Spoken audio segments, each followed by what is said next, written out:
And ladies, you're welcome to take a seat. Once again, thank you all for this very important event tonight. I'm grateful to see so many faces out here. I do want to go ahead and introduce our candidates on the stage. We have Melanie Wright, Senate District 26. We have John Bartlett, House District 33. Sue Errington, House District 34. And we have Brad Sowinski, House District 35. I do want to take a moment and thank Minnetrista Museum and Garden Center for hosting this event.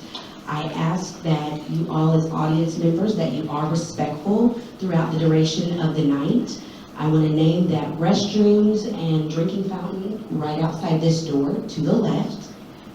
And also want to thank experienced educators of East Central Indiana for sponsoring this event. Thank you to the teachers all over Delaware County that submitted questions for the event. And I do want to mention that we may not be able to use all the questions that were submitted, but we've chosen a varied representation of questions that will be asked tonight. Want to lastly thank all of you for taking time out of your busy schedule to be here this evening. I want to mention just also the order of events tonight, just how this is going to flow, okay? So there will be 2 minutes for opening statements for each candidate. A question is going to be given in rotating order, with candidate asked specific questions being given 2 minutes, and other candidates 30 seconds to add their thoughts, if they wish, on that question. If a candidate names another candidate in his or her remarks, the named candidate has 30 seconds for a rebuttal. All candidates will follow directions of the moderator. All candidates will be given 1 minute for final comments. And everyone received a form upon entering, I believe, correct? Awesome. If you have a question that has not been asked tonight, if time allows for audience questions, you can just raise your hand and your question will be picked up and given to the panel for review. And lastly, please exercise your right to vote on November 11th. Just kidding. November 8th. I'm in a room of educators. Yeah.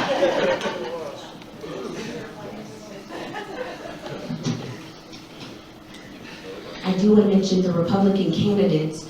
Senate District 26, Scott Alexander.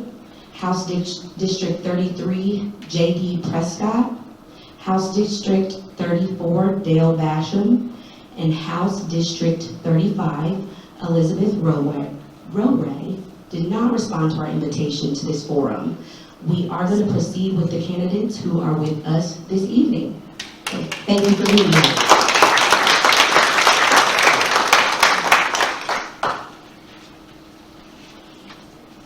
So, absolutely. Ms. Melanie, if you want to go ahead, you've got 2 minutes. Good evening, everyone. Can you hear me okay?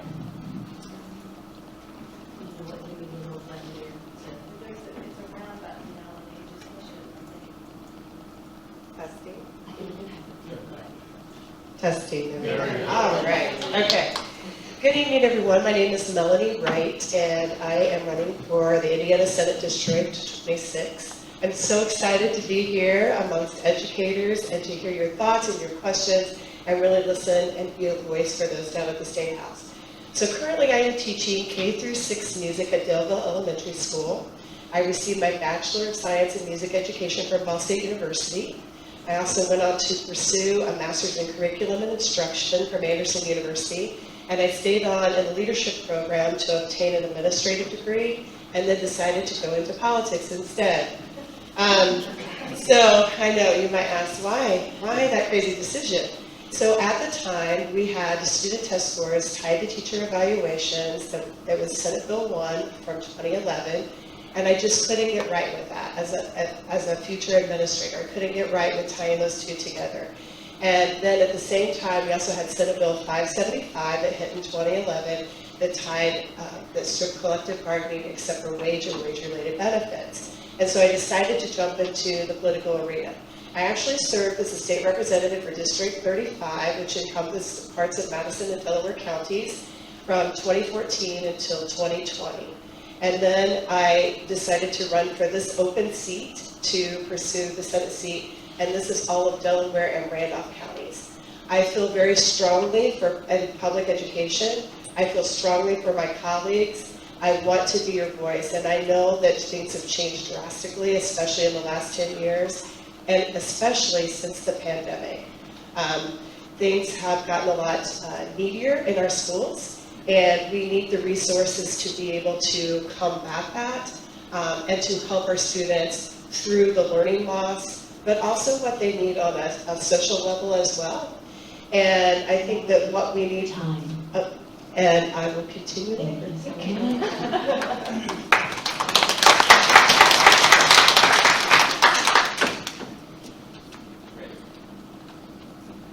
I'm John Bartlett. I'm running in District 33, which encompasses all of Blackford County, the southern two-thirds of Jay County, all of Randolph County, the eastern side of Delaware County, and one township down in Henry County. So it's a huge, very rural district, Portland being the biggest municipality. I'm running to unseat J.D. Prescott. I feel very strongly that one of the key factors that caused me to jump in this race was what happened with HB 1134, which I know most of you should know what that's about. But also other things that the attacks on education, the attacks on educators that JD has promoted over the last couple of years are just, to me, a travesty. And my mother, having taught elementary school for 29 years at DeSoto and Albany Elementary, my wife having taught Head Start, my sister being the librarian at Blackford, and several cousins all being educators. I come from a family of educators also, and it just, I can't imagine knowing what an educator goes through every year. I can't imagine what 1134 would have done to you, and I can guarantee you that 1134 is coming back next year. In some other form or fashion, it will be back, and we need to keep fighting the fight against it. And those types of other bills that I'm sure will be mentioned in the questions later. I grew up on a farm, small family farm over in Blackford County is where I live now. It's my grandparents' farm, but I grew up in the corner of Randolph County, where we had a Ridgeville address and a Red Key phone. Okay, thank you.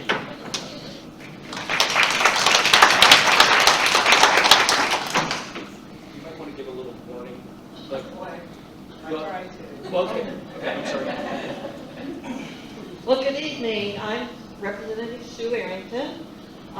My district is House District 34, which is all of Center Township and 3 precincts just north of Brigham Road, between Morrison Road and Walnut Street. I grew up in northern Indiana, outside of Warsaw. I arrived in Muncie in 1970 with my husband Paul. He came to teach physics, and I taught Spanish at Ball State. So it's here that our daughters were born and grew up. They are graduates of Muncie Community Schools, and it was during this time that I got involved with the women's movement, and then worked for Planned Parenthood for 17 years. And at this time, I began to connect the dots between public policy and just about everything in our lives. And that's when I got involved with politics. I first was a volunteer for other candidates, and then I threw my hat in the ring myself. My first office was Delaware County Council, and then I was an Indiana state senator for 4 years, and now I've been in the House for 10 years. And I'm running again because I see a lot of unfinished business and missed opportunities that I want to continue to be working on. And one of those things has to do with public education. I want to see teachers valued as the professionals that they are. And I want to see our kids get a world-class education that prepares them for good paying jobs when they get out of school. I guess this is strictly on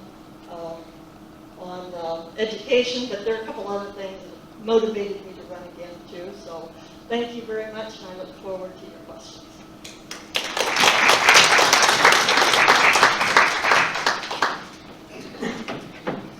Hello, everybody.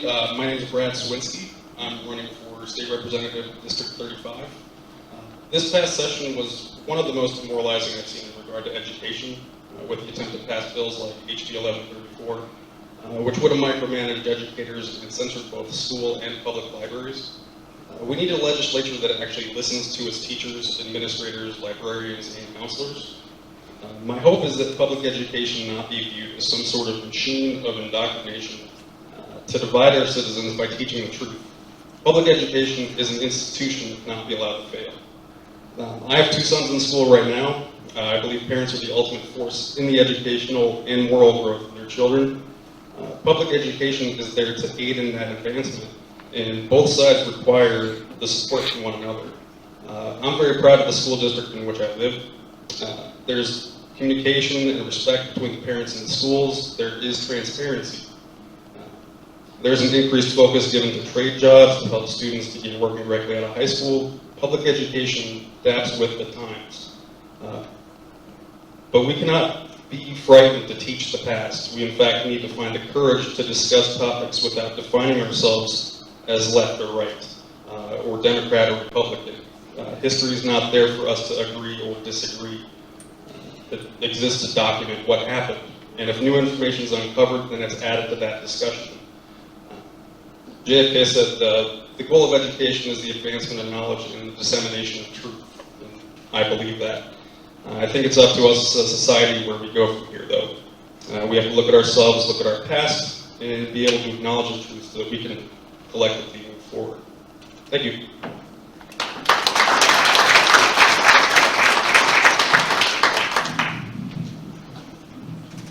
All right, so we're going to go ahead with questions. They'll be in rotating order, with candidate asked specific questions given 2 minutes, and other candidates 30 seconds to add their thoughts if they wish. Once again, if a candidate names another candidate in their remarks, the named candidate has 30 seconds for a rebuttal. Our first question will go to Melanie Wright. We have a serious shortage of not only teachers, but also substitute teachers and instructional assistants. What is your plan to correct the shortage, and do you plan to allocate funds to increase pay in those areas? Okay, first of all, if you want to be a sub, just leave your name with me right after this session and we'll get you hooked up.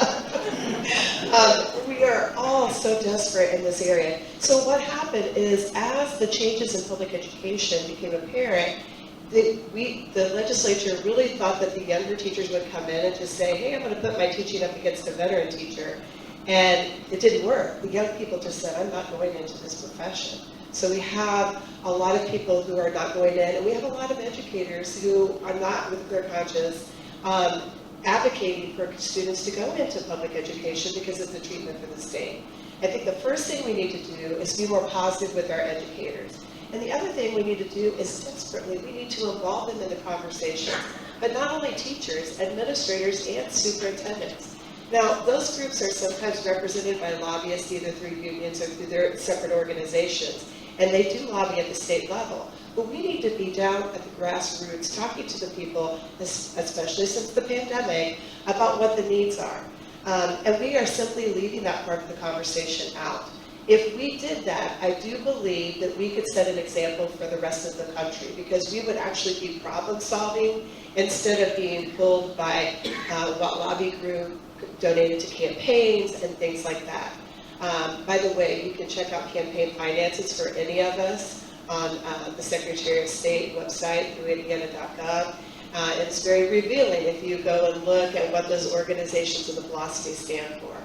The other thing I want to mention is there's a far-right group, the American Legislative Exchange Council, that has big pockets and for years has gone through the state legislators because it was gridlocked at the federal level. So that's why we see these changes come at a national level simultaneously, and that's why we see the teacher shortage throughout the entire country. So we need to nip that in the bud as well. Thank you.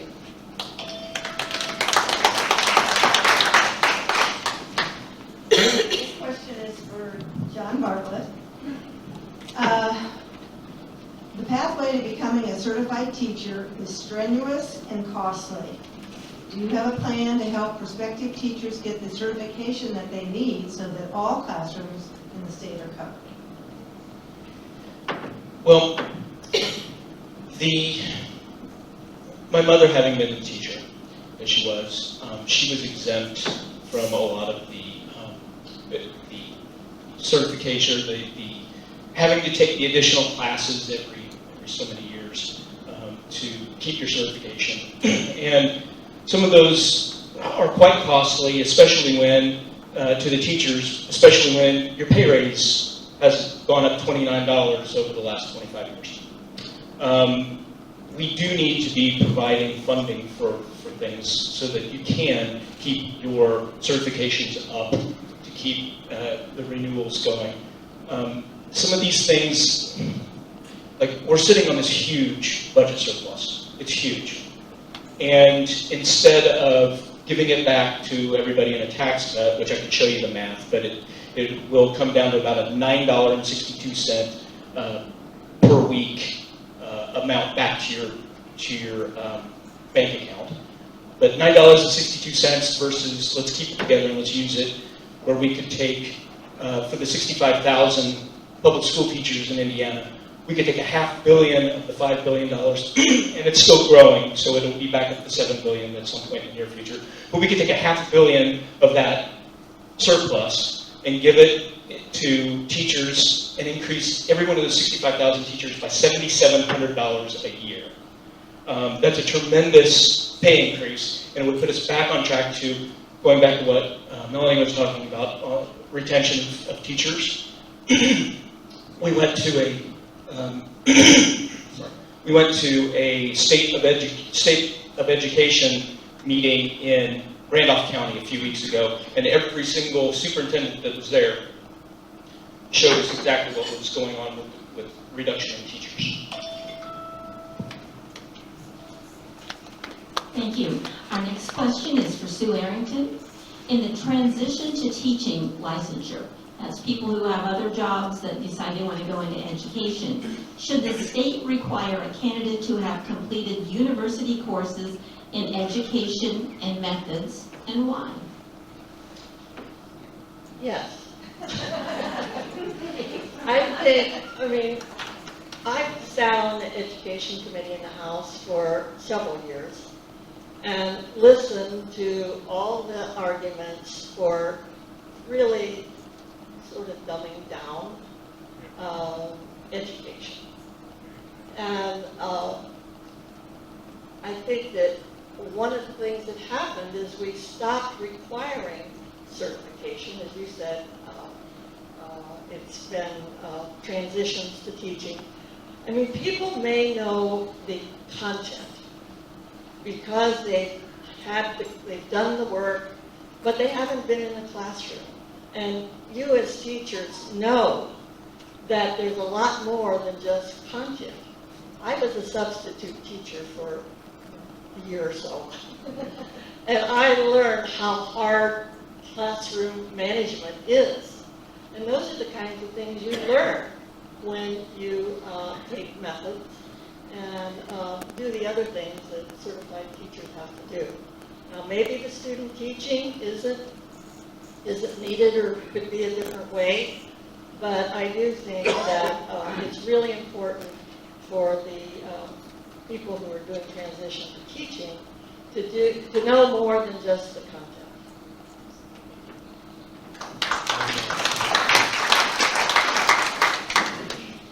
This one is for Brad Sowinski. Oh, sorry. What do you propose the state do to immediately address the shortage of teachers and para help themselves? Pay them more. First one. The paraprofessionals, I think, are kind of like the unsung heroes of schools at the moment. And I don't think enough attention is really being paid to them at the State House, to be quite honest. The substitute teachers, too, I would feel that, I honestly think school corporations would do better if we had substitute teachers that are sort of on contract for the year and can kind of float between classrooms versus, a one-off day or so, because kids can develop that rapport with a substitute teacher, and it can help that substitute teacher, kind of advance their classroom management styles. Just like Sue said, there is so much more to teaching than just the content. Understanding, how kids learn, what to teach them, how to teach them to be curious and learn new materials. That is very much of a skill that teachers have that is really unnoticed, again, by those in the State House that may not see it every day.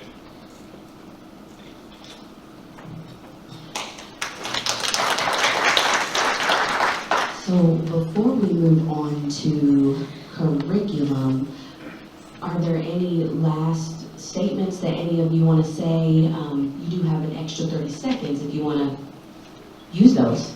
I would love to say some more. Okay, so here's another way we could shore up our own budget, because right now there are startup schools that start and they can take out common school loans, and then if the school flops in the fall, there's no mechanism to claw that money back. If the regular school system takes out common school loans, that's paid with their monthly tuition. They can't default on those. So we actually could get more out of our budget for education. And I think that's an important point that's being overlooked because there's not enough accountability in that area. Thank you.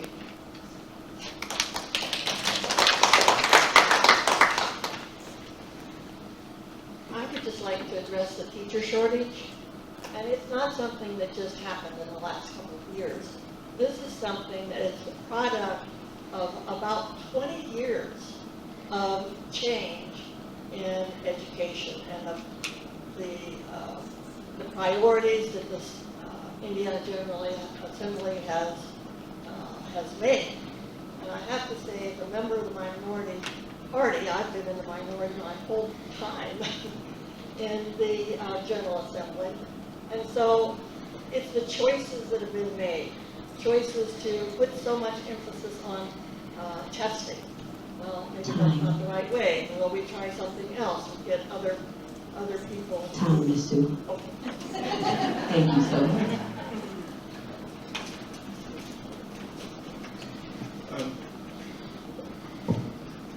So one thing to address the teacher shortage, when we were at this thing over in the state of education over in Randolph County, one thing that all of the superintendents were talking about was that when they looked at the age groupings of their teachers, they had a lot of really young teachers, and then the next age group went, and it just kept going down and down. There are no experienced, or I should say no, there are very few experienced teachers in our schools right now.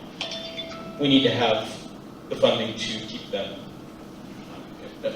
active. Thank you. My last thing was kind of relating to John's question was I worked for Indiana Farm Bureau Insurance for a time, and there was a built-in refresher school for employees. So we were we had to go to it every 2 or 3 years, and it was not charged for us. So one of the things I think we could borrow from the private companies is the fact that teachers shouldn't be having to be charged for all of these extended education, more classes and things like that. It should be built into the schools. I'm going to shift our order a little bit so that the same person doesn't hear. So, John, you'll be the next person up, and we're moving on into curriculum. So, how would you balance vocational and skilled trade education with college prep education? Vocational training and college prep training are equally, in my view, they're equally important. Because not everybody is going to go to college and become a doctor or a lawyer or a teacher or an IT professional like I am. You've got a lot of people who are going to have to be welders and mechanics and home economics, cooks and chefs and things of that nature. I mean, agriculture is exceedingly important in my district. And how we got to the point where in about 2013, 2012, 2013, our ag programs, our shop programs, our home ec programs were sliced to near nothing. And that really hurt a lot of our kids from that era. And we're just now starting to put some of these things back together, but we're doing it in co-ops because the funding wasn't there so that every school can have their own. We're doing it with co-ops where neighboring schools, one school have an ag program, one school have a shop program. But a lot of even the equipment, the shop equipment has been sold off and things like that. So we desperately need to bring these programs back. A lot of the reason that the issue happened, where these things were cut, was because in 2012 we had a state treasurer, Richard Murdoch. Some of you may remember his name. Richard Murdoch lost $500 million. Lost it like you'd lose your keys. And the legislature responded by cutting $500 million out of the education budget. That was in 2012. And so in 2013, that's when we started seeing all these programs get cut in local schools. So, and that money was never put back. So we need to be putting money back into things so that we can have these programs back.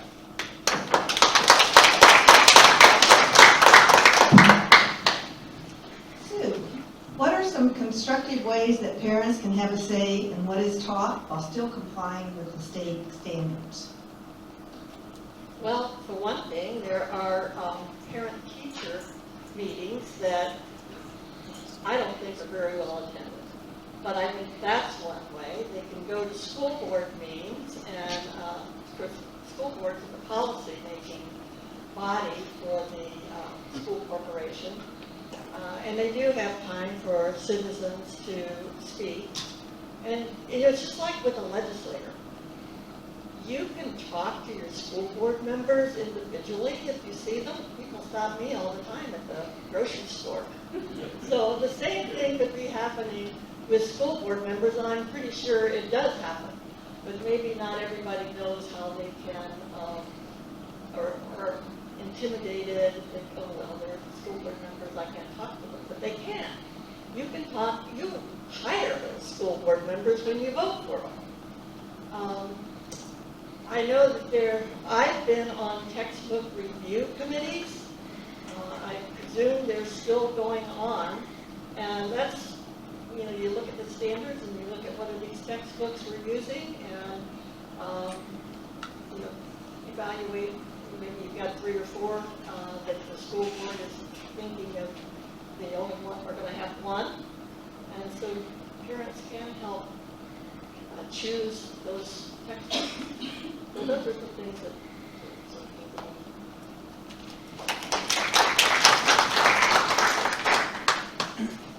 Okay, Brad, your question deals with curriculum. What would you do to protect teachers and students against those who believe that teachers are trying to indoctrinate the students?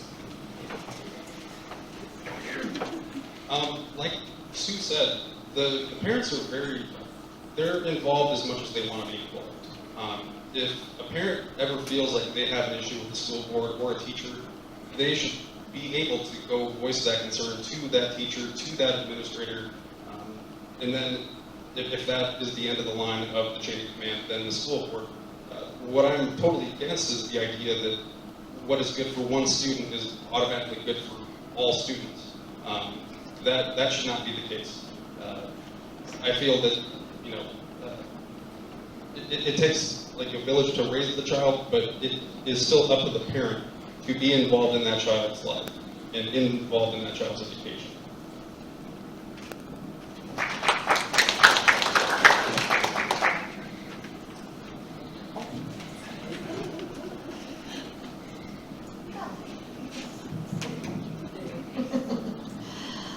Indiana is one of just 8 states where parents pay for textbook fees. What do you think the state's responsibility is for funding all instructional materials? I think that's a fantastic idea. And again, if we would go back to the budget where that money is being unaccounted for startup schools, that would be a perfect place to get that without using any new money. And more, we are moving towards technology, and I'm sure many of you who are teaching the audience know that often we are now using a set of classroom books, and then the kids have Chromebooks that they are taking home, or they're using it during the school day and taking home. And, you know, instead of it being more like a tech fee, parents are still paying the book fees. So I do think that's definitely, we should definitely take a look at that.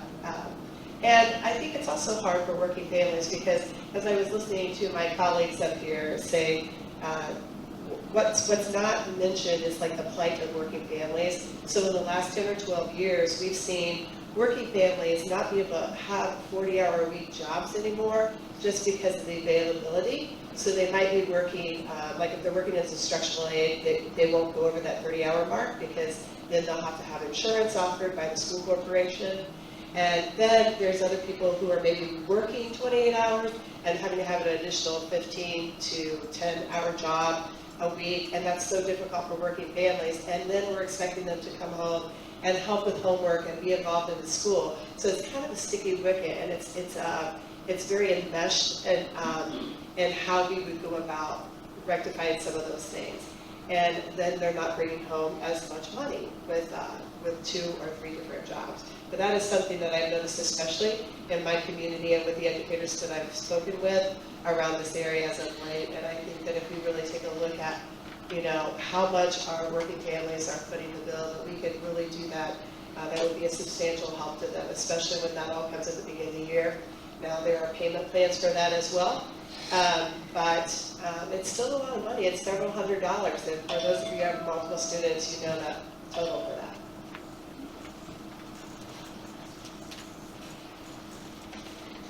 Are there any more comments related to curriculum? 30 seconds. Okay, I'm going to address 2 of them. First of all, Melanie's question about the school book fees. We're one of 8 that's left. We should not be the last state to get rid of text fees like we were, to get rid of, or to allow Sunday alcohol sales. Okay, and then the other question that Brad took, I felt the drive toward, let's face it, historically, our ancestors held slaves. I don't own it. I don't have to own it. I won't own it. I can be better, and I am better.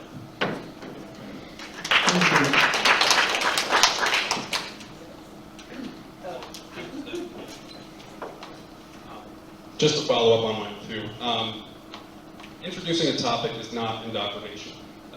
Students need to be able to learn about things, be able to talk, or be able to be taught to think critically about things without, being accused, or teachers being accused of indoctrinating students or grooming them or pushing some kind of agenda on them. We're in it for the kids. That's why we teach.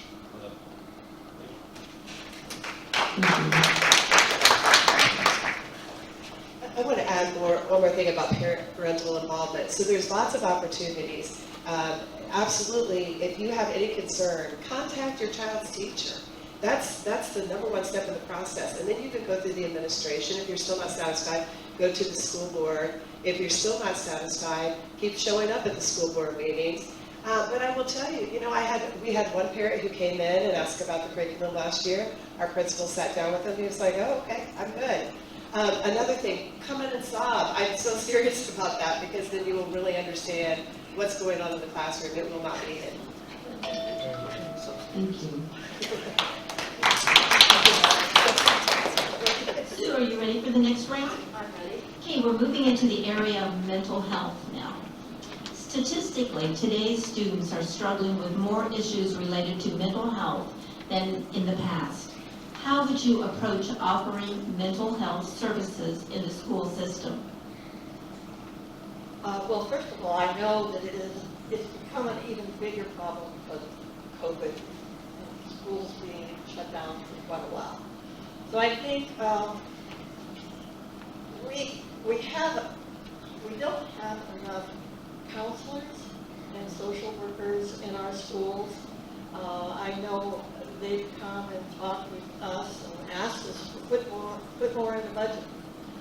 And I hopefully, with this next session, which is a budget session, we will put more money into mental health, because the students certainly need it. And I think we need to,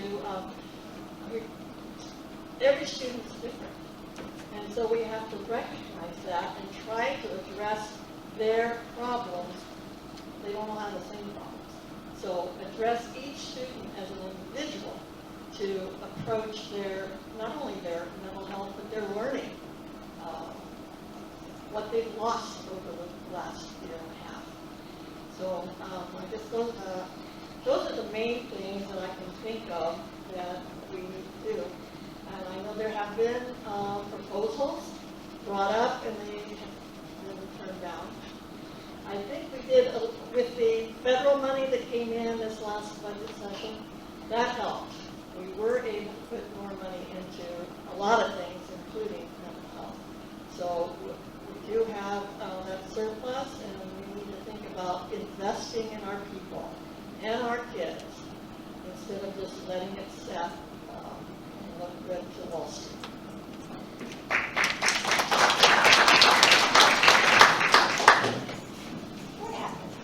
How do you protect teachers and counselors who are often the most trusted adult for a student to seek out help when they are dealing with difficult issues, such as abuse, unwanted pregnancies, or suicides?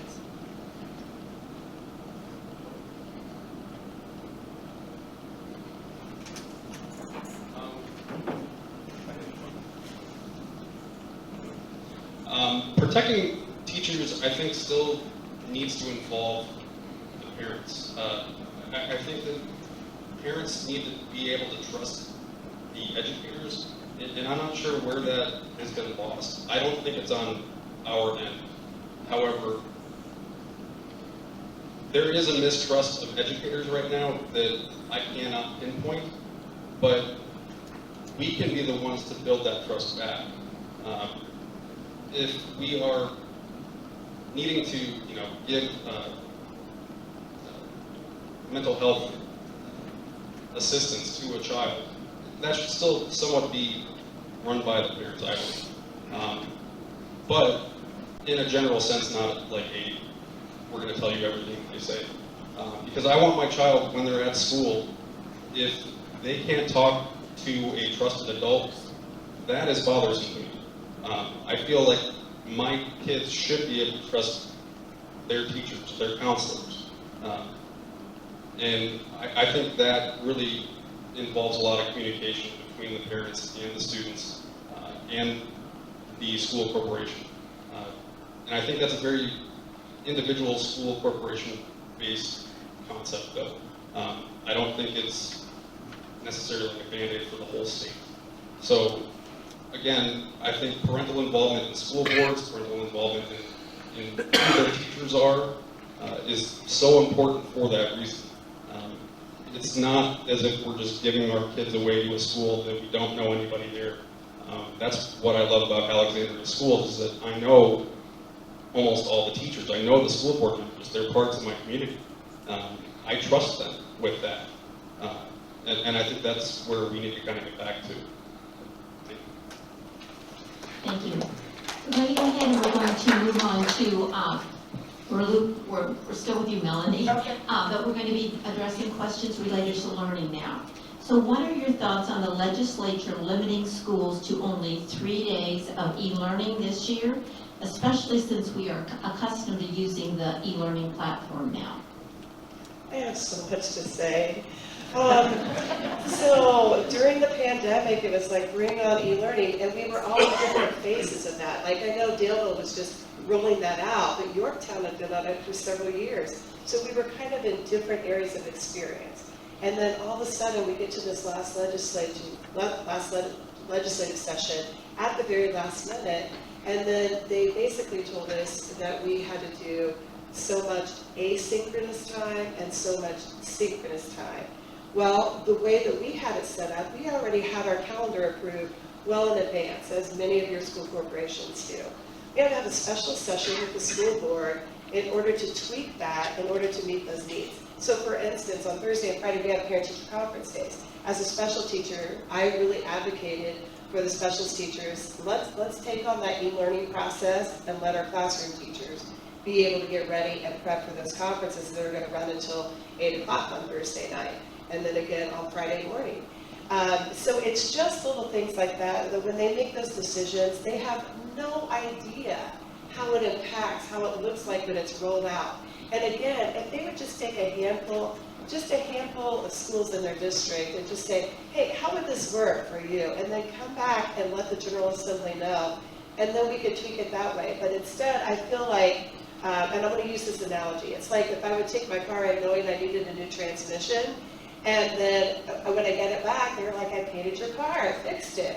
It has nothing to do with the other. So I feel like we're in the schools working on one set of situations, and then the General Assembly is over here solving problems that have nothing to do with the pertinent issues that are going on day to day in the classroom. And this is just one example of many that I could cite in this, and it desperately needs to be rectified because we need to do it for children.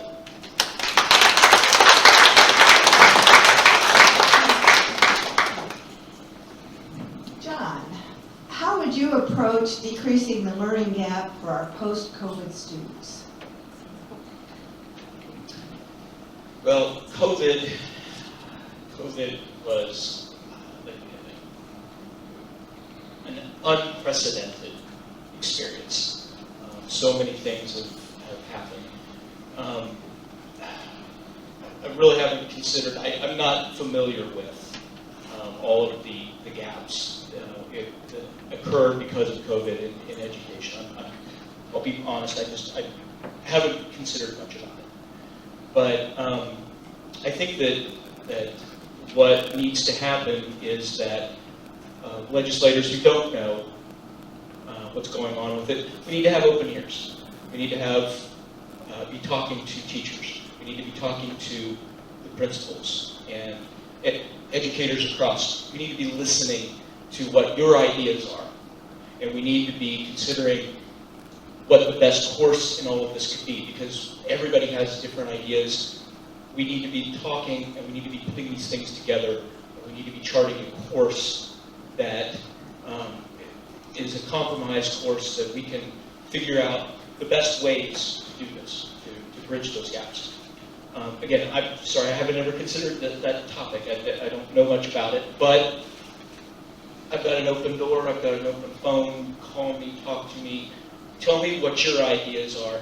I love Google, I love knowledge, I love acquiring knowledge and studying and problem solving, which is what education is supposed to be about, is problem solving. And I love being able to listen and consider and try to problem solve what these issues are.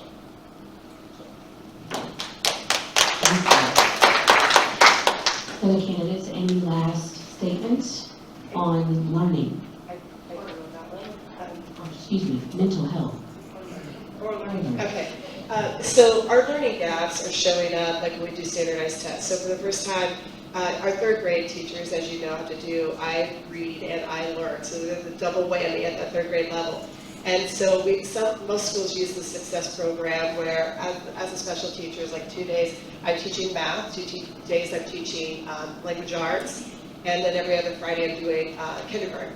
And so the principal used me to try to help with that, and we could do more. I just need more time. Okay. I'd just like to pick up on what John said about the legislature and school folks. For so many years, it's been a top-down thing, with the legislature telling school personnel, administrators, and teachers what they need to do. It hasn't been a two-way street listening to what they have had to offer.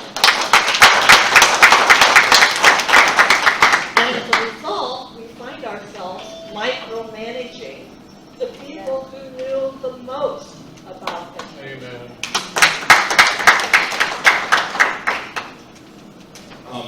The one thing I want to add is, just as a parent of a student that experienced COVID, what I saw wasn't what I think represents teaching and what people saw during the pandemic. When they were on a Zoom call with their teacher, I don't think it's understood how difficult that was for both the teacher to manage that classroom of individuals who were not even there. They hit you.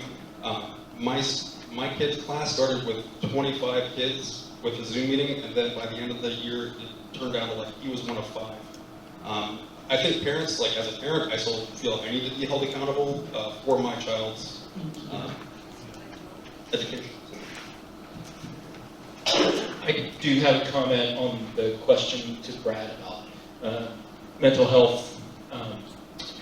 What we do not need is we do not need another HB 1134, which if you paid any attention, one of the lesser known parts of that was, as a parent, you had the right, or I shouldn't say that, the school could not provide any sort of psychological counseling to a child unless the parent signed off on it.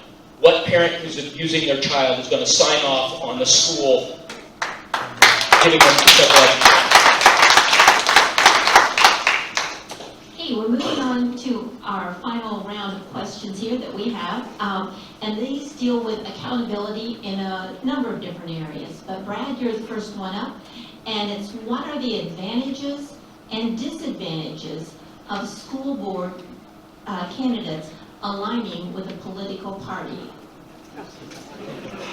I'm not sure that there's an advantage. I think there's a lot of disadvantages of people being able to just vote a straight ticket, and I'm not in favor of voting a straight ticket either way, to be honest. I think it has way more to do with individual character, especially when it comes to school boards.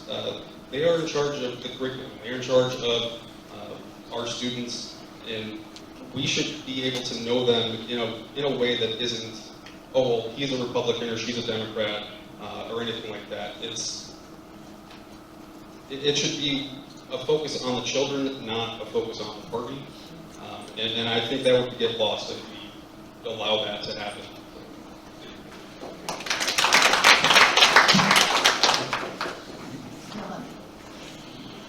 How do you plan to approach any attempt to resurrect House Bill 1134 or Senate Bill 167?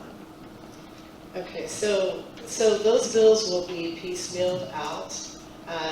So 1134 dealt with mostly critical race theory, points that came up that would we would have to turn our lesson plans in a year at a time, just not feasible. It's not what's best for kids. I mean, I take my lesson plans every single day, and it's just not a good thing. And then 167, can you remind me of the topic? It's the same thing. Oh, that's right. It's a Senate bill version. Sorry. Yeah. Now, I have heard that it's going to be piecemealed out so that they'll put it into other bills, which is typically what happens. If it's not sold as a large bill and it doesn't get the approval, then they'll come back the next year if there's still an appetite for it, and they'll parse it out and put it into different bills. And so that's why we have to be careful of it. And I think a lot of this is just based on a misperception that is being put out there about schools and indoctrination that is just not happening. I mean, I just read a Facebook post last night that really stuck with me for about 24 hours, and usually I don't get in the middle of those. But there are things that are cited that we are absolutely not teaching. I kid you not. I just want them to sit down and listen to me and raise their hand and ask a question. I would be so happy. So it is really, these things are not occurring like it is being put out in the media.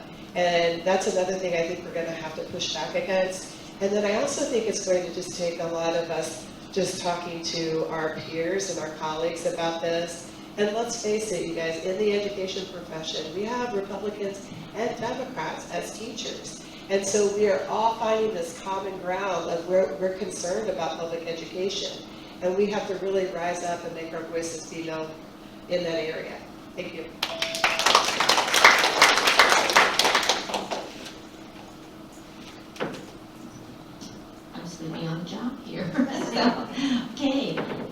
your question, John. Should all schools receiving public taxpayer funding, including charter, private, and homeschool, be subject to the same academic and financial accountability and recording requirements? Absolutely. How we get schools that are playing by a separate set of rules and still getting public funding is beyond my comprehension.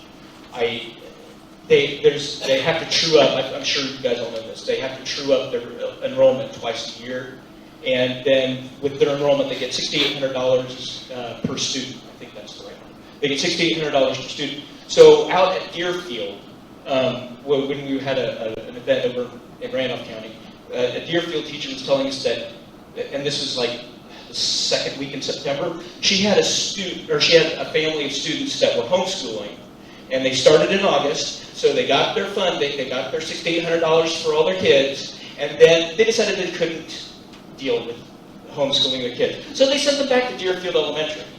And you think that money went back to Deerfield Elementary? Oh no, it stayed with the family. It stayed with them doing homeschooling. I have no qualms about homeschooling, but if you're not going to homeschool your kids, you need to give that money back to the school so the schools can afford to educate those kids. I mean, it's plain and simple.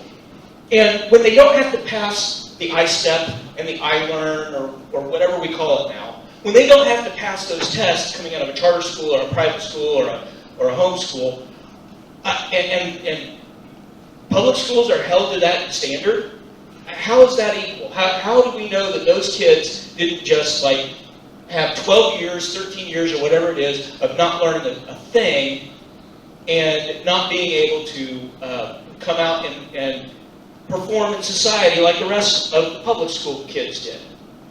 I'm in favor of actually getting rid of I-STEP and I-LEARN because you teach to the test and you don't teach problem-solving skills, you don't teach the things that make a person successful in society.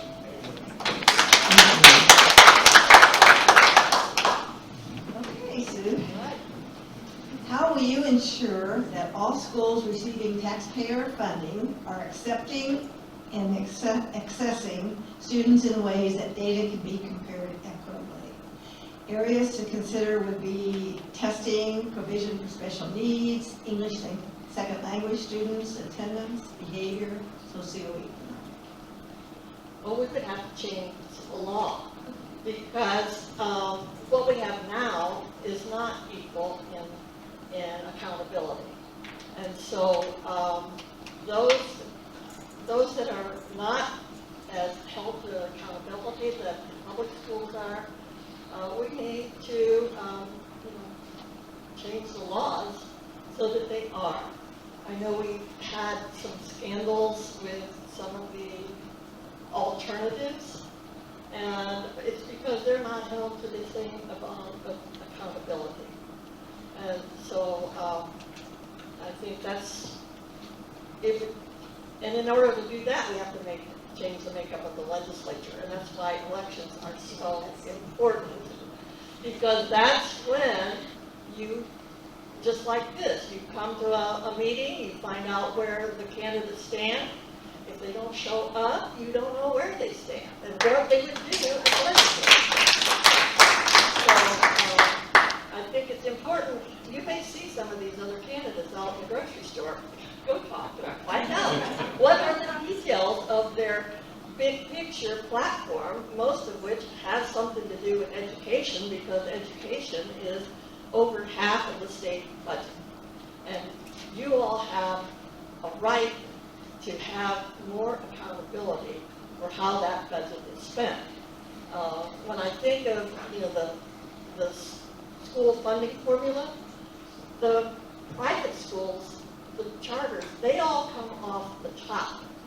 So that's money that goes away from our public schools.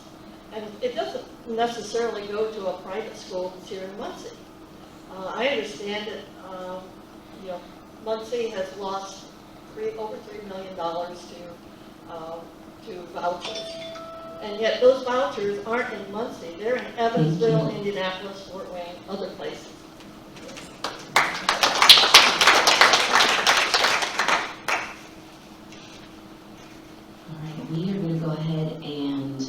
30 more seconds on accountability.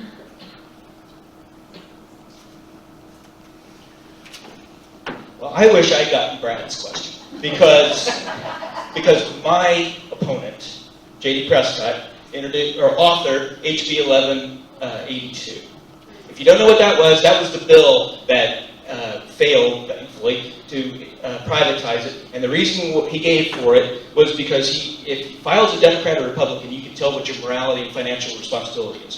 I already talked about financial responsibility with Richard Murdoch, but when you talk about morality, let's talk about Curtis Hill, who was grabbing the butts of state legislators at a bar.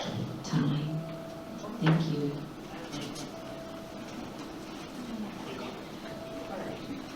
You asked about what may come back.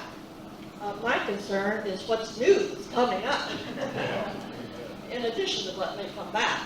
But I keep hearing about the education savings account, which would be money that would go to individual parents to use as they see fit for their child's education.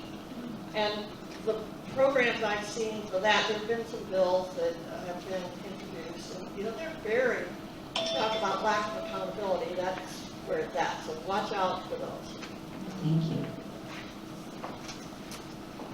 As far as Sue's question with having the same kind of teaching SEL, teaching, having enough paraprofessionals within charter schools and private schools, I think that, especially that, anything that can be mandated upon public schools should be mandated upon charter schools, especially with any kid that has an IEP or that is needing any sort of assistance. They need that help. And if public schools, if it's entitled there, it should be entitled to a charter school as well.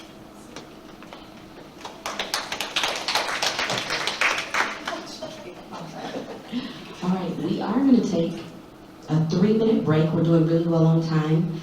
We have a hard stop at 8:30. So we're going to take about 3 minutes. If you've got questions, we'll go ahead and collect those. There were pieces of paper that were passed out. If you have questions that have not been addressed and you would like to ask those questions, if you will get those picked up and we'll see if we can address those. Do you have any more of those sheets? Do you have any more of the more of those papers?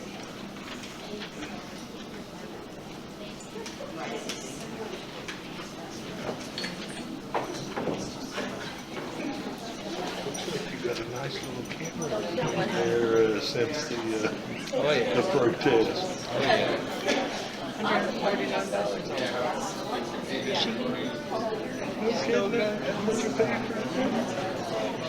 Like this, and then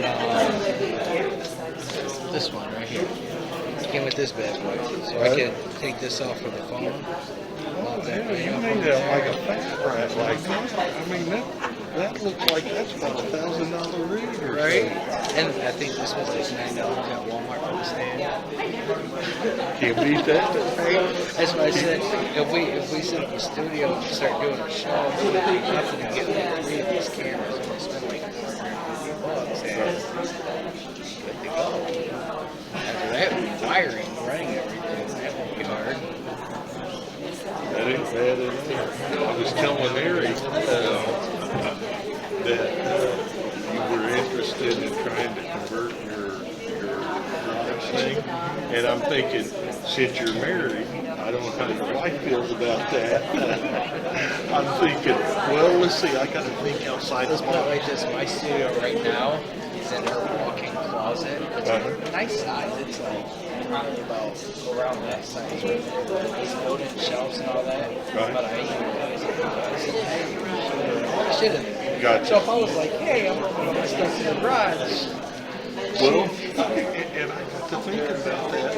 I'm thinking, if we're going to convert that, maybe I could think about that you guys may want to use that also at the same time. So Well, it's a double-sided garage. So like what I was talking to Chris about, it's like right in the middle of the center beam. I said, like, we can close it off from the other part of the garage and just build a door for access. It's not I want to open the garage. shape. We just built a wall with the outside door to walk in and everything. That's an awesome picture. Them while they're on stage. They kind of learn it automatically. But I got to thinking about that. I thought, you know what a green screen is? Okay. So I've watched a lot of podcasts, and their stuff is all, meaning they can't change the background depending on what it is they're doing. So if we can take and do like a green screen, you can, like a summer thing or winter thing. With the size of the garage too, it could be like All right, we are going to go ahead and start back in. stage part of a little basic show.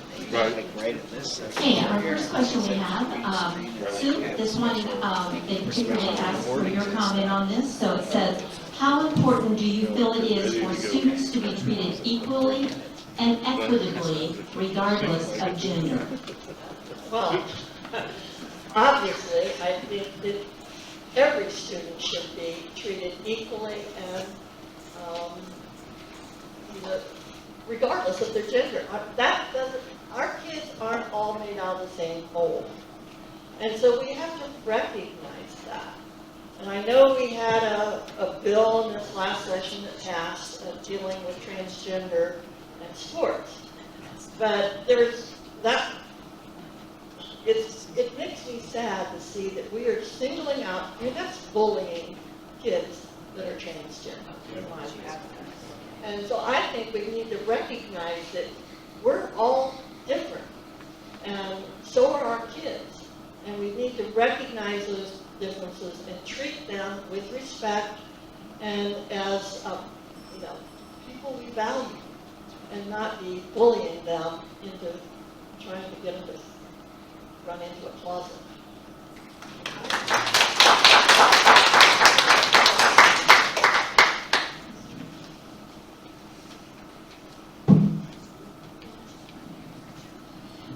I think for Brad, all students deserve a safe learning environment, and educators around the state agree.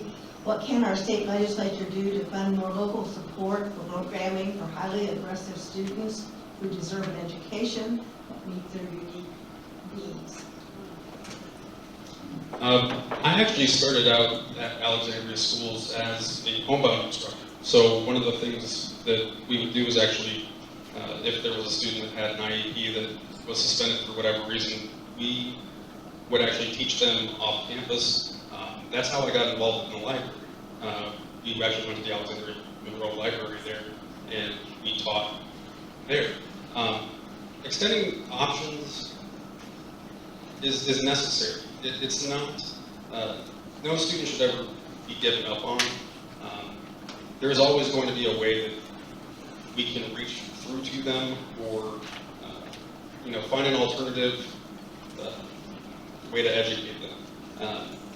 Just giving up and saying that, well, they're too dangerous for this place or that place. If it is harming other students, that's why they would be removed, but I'm not sure why we would stop teaching them, especially in public education, because it's about all the children. It's not just about one or the ones that we like or agree with. I think we'll agree, like, a lot of the students that I remember having are the most difficult ones. And so we're kind of ingrained not to give up on a student at all. So I think keeping that forward just as important as a school corporation. So, Thank you. Melanie, next question's for you. How much do you think the tax caps have negatively impacted school budgets? Substantially.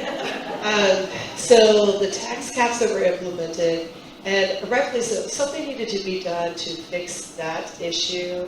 I'm not sure that the approach, the approach that was taken was not checked and looked to see if it was working well or what unintended consequences were coming from it.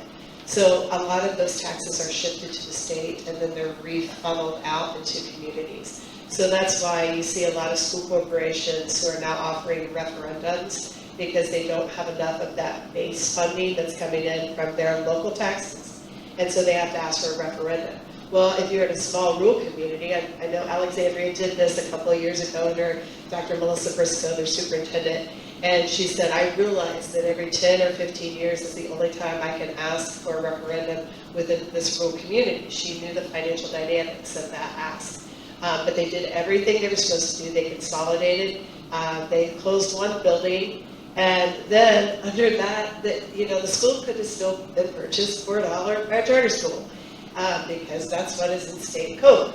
And so I did bring that up at the General Assembly, and then they went back and tweaked it in conference committee, and came back to the floor and voted it through.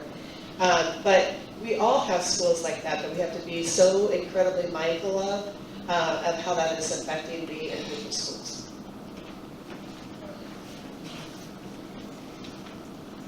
John, how would you address the teacher workload? More and more keeps being added to their plates, but nothing is being removed. Well, if we retain the teachers and reduce the classroom size, then that would definitely help reduce some of the workload and like paper grading and all the things that I remember my mother doing every night in her 12-hour-a-day job. I also think that some of the other things that are not necessarily toward the curriculum, things that are required of teachers to do, some of the mundane things, and like we were talking before about having to attend classes and build up hours so that you can keep your certifications, things that are required of teachers that aren't necessarily part of the teacher's job. We should definitely be looking at, okay, what else can we do to mitigate some of that? And again, what's out there currently, I haven't, my mother hasn't taught for 20 years or so. But I'm willing to listen. What is going on your plates right now? I want to hear these things. What can we do to help you in your jobs? Make your jobs easier. Is it more people? Is it spreading things out? Let's look at doing whatever we need to do. Thank you. Okay, the last question that we have here is really for both Sue and Melanie. So I'm going to ask both of you, you can tag team on this and pass the mic to one of them. But the question particularly involves both of your areas that you would be representing people for. And the first one is, when will Muncie Community Schools be entitled to be represented by their own elected school board, or what we personally have now is against the state constitution? Well, the answer to that is when the legislature has another bill that would say that the voters can elect their own school board. Because in the legislation that passed, it took away our right to vote for our school board. And there was no sunset to that. So it's going to take another bill, and again, I think it's going to take a change in the legislature and who sits in those seats and makes those votes. Because most of the people who voted for the takeover and the loss of our elected school board are still there.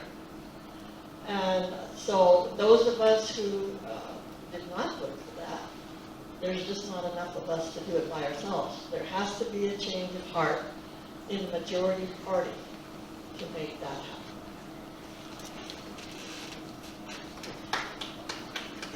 So Sue and I fought the good fight for Muncie down there, and we were meeting with the constituency back here, and I agree with everything that she has said. We proposed trying to phase in the school board back after a certain amount of time so we could get those elected officials back in. One of them is in this room with us tonight. And I think it's a shame we took away elected officials. That's a big deal in a democracy. And, I I feel like what happened at Muncie, was a set of unfortunate situations that occurred that impacted Muncie Community Schools financially. So instead of just looking at that problem, it was an opportunity to try this experiment where Ball State could take over Muncie. Well, President Burns was just hired on that year in that spring, and during that session, he's the one that told us what was happening. So we have legislators who came in behind closed doors and did that within a district where Sue represented all of it, and I represented some of the constituency of that, and they did it in just a very sneaky way. And so that would be like me going into Crawfordsville, and doing something in that community without informing that direct person who represents that area. And so I feel very strongly about it. And I feel like Muncie deserves an elected school board because that's how you have a voice in what's happening at the school. It's very important. I think it's just critical. Thank you.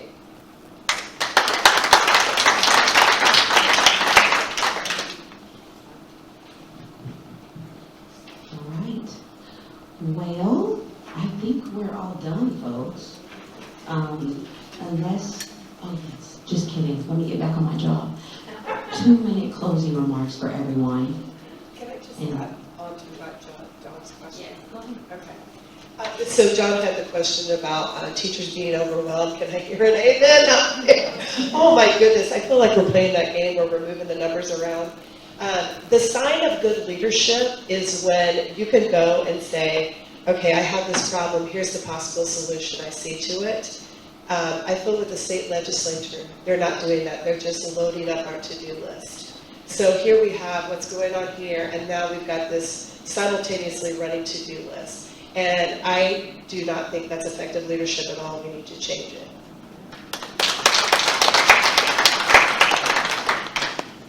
All right. Closing remarks.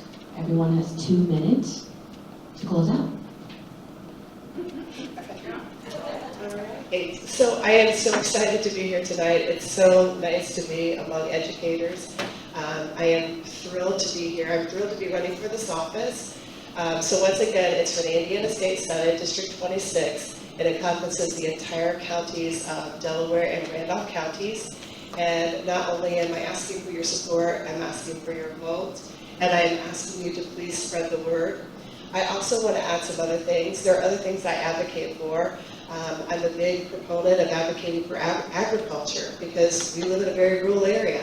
I was born on a farm. That's my background. My parents still farm over in Madison County. And I'm a strong believer, and that's what is part of our Hoosier values. I also worked a lot on human trafficking, and that's very important because not only during the pandemic were the kids e-learning, they were also exposed to the internet and to some things that they were exposed to at probably a far too young of age that they weren't developmentally ready for. And I'm not talking about learning, I'm just talking about other things they stumbled upon online. And so that made them very vulnerable to predators. So I've always been a big proponent of that. But what I loved most about when I was a state representative was being a servant leader. And that's important to me because I got to develop the relationships with the people in the district, and it didn't matter to me what the party was. If I could help them in some way, that just filled my heart. And I want to be able to do that as the state senator for this area. My cell phone number is 765-623-8284. I'll repeat that again, 765-623-8284. Please reach out to me. I'd be happy to meet you for a cup of coffee. I'd be happy to text with you, talk with you, whatever. I want to hear what you have to say. That's what I loved about being a state rep, and I want to do that in the Senate position. Thank you so much.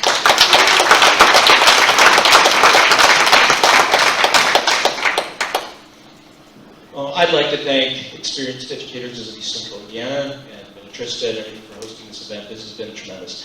I am very happy to be here among educators and speak out on a topic that has been central to my life for my entire life, going all the way back to as far as I can remember, with my mom being a teacher.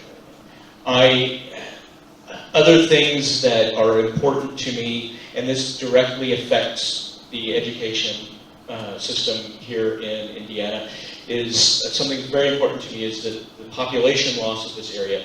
All of the counties that I would represent have lost between 15 and 25% of their population since 1980. That directly affects school consolidation. That's why Montpelier and Hartford City have both lost elementary schools. That's why DeSoto is gone. That's why Pennville is gone. That's why so many of these little elementaries and schools are being consolidated and kids are having to stay on the bus longer. We have lost that population. And in order to bring that back, I want to expand broadband, sink serious amounts of money into broadband expansion in the rural areas so that we can start having people move back because now they are able to work from home rather than sitting in the cul-de-sacs in Carmel and Fishers. I'm also very concerned about the number of farmers who are going under, the small family farms that are going under. When you've got 4 corporations controlling every market, both supply and the supplies that the farmers have to buy and the markets that they sell their goods in. When you've got 4 corporations controlling 75% of each of those markets, you have a monopoly situation, and they can't get they're overpriced and they're underpaid for what they need. So those are things I want to help fix. And cannabis reform, please let's get cannabis legalized so we can tax it and regulate it.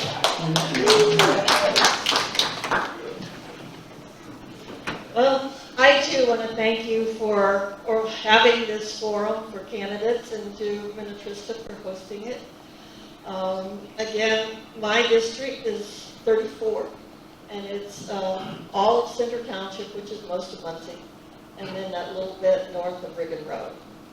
I guess for most of the rest of my 2 minutes, I'd like to say to you how important it is that you stay in the trenches, to keep things moving, to get things done.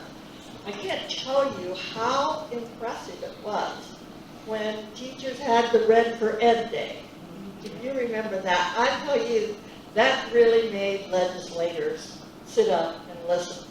And I think that was, in a way, a turning point, because they realized these are a lot of people. These are people that live in my district, because educators came from throughout the state to tell their legislators, we don't get paid enough. We aren't getting the respect that we deserve as professionals. And so I think the more you show up, the more you'll be listened to. And not just at the State House, but here in every county, I think there's, or at least in every area, there are third house meetings or meet your legislator meetings, and not very many people go to those. It's an opportunity to get say when the legislature's in session, to get an update on what's being proposed and what's advancing. But it's also an opportunity to say to those legislators, this is what I think is important. What do you think about this issue? And so it's a good time to have a conversation with legislators, even though it's there's not too much you can do about it other than keep telling them what you think. So thank you, and I appreciate the work. Yeah, thank you everybody for having us. I'm not a politician. This is my first time running. I actually started to be involved because of Senate Bill 167, because it was specifically targeting, felt myself as a former teacher and then a current youth services manager at the Alexandria Library. They were trying to ban books legally, and it is frightening to me that the ways that they're trying to break apart the bills and then reintroduce them at a time where we're not being vigilant. And that is I think the thing that we have to remember is the constant vigilance that's needed, because they will try to sneak things past us. And I just mean the legislature in general. When you see these things be reintroduced time after time, Senate Bill 288 a couple years ago is basically the forerunner of Senate Bill 17 with the removal of the exemption for the incentives for libraries. I did want to end, though, I found a Start Press article from October of 2020. It says, District 35 legislative candidate asks, how can I help? This was written by my opponent 2 years ago, Elizabeth Rowray. She is visibly not here. It is all about asking, how can I help? What do you need me to do? It actually closes with, one thing is for certain, if I'm elected as your representative, each time you call me with a problem or a concern, your call will be met with, how can I help? If you want to help, you need to get out of the way and let us lead.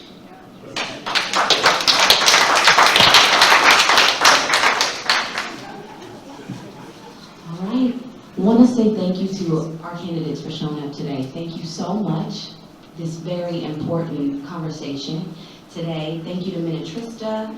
Thank you, audience members. Thank you for your questions so much. Also want to thank all the teachers over Delaware County that submitted questions for this event. And I think we're all done, folks. Thank you so much.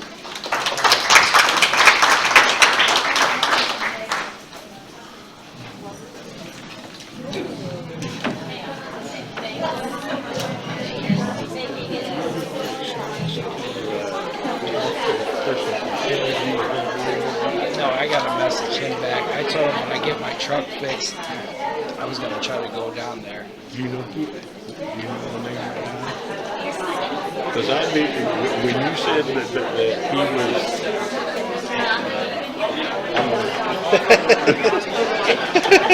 you're like, I was like, yeah, I'll just pull it up, but I'm like, now I'm like, oh my God, there's gonna be so.